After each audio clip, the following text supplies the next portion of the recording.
Hindsight, they say, is usually 20/20. But in the case of the flood disaster, the lessons of 2010 have not been learned. Nowhere is this more evident than in the UN's response.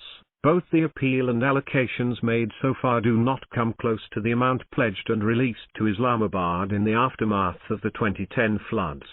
Although a flash appeal has generated $150 million, the UN's Central Emergency Response Fund had only released $7 million as of the first week of September.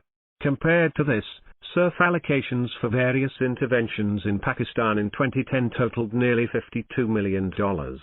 This included funding for WASH projects, emergency shelter, food security, education, etc. While most of the UN system is still intact today, dozens of other agencies that supplemented the global body's efforts have moved on from Pakistan. The cluster approach, which involved various agencies working in the same sector coordinating their response for better allocation of resources, has also been absent. For example, a typical cluster meeting on shelter would include representatives from UN Habitat, International Organization for Migration, UNHCR, WFP, UNICEF and other organizations with staff on the ground constantly feeding information to their teams in Islamabad.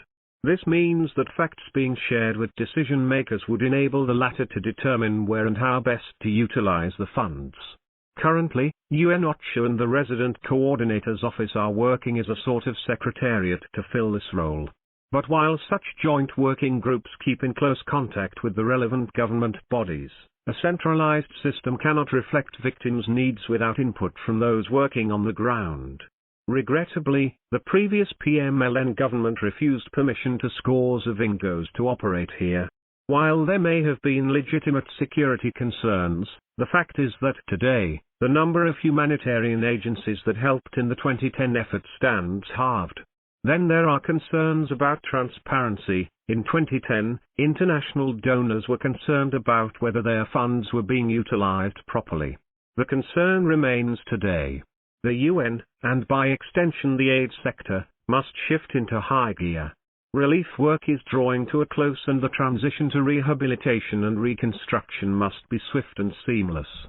That cannot be accomplished unless needs assessments are completed and verified lists of potential beneficiaries prepared. This will be an extensive process, during which those displaced will be forced to live with relatives, in camps or other improvised dwellings. It is time to rebuild the right way. Published in Dawn, September 20, 2022.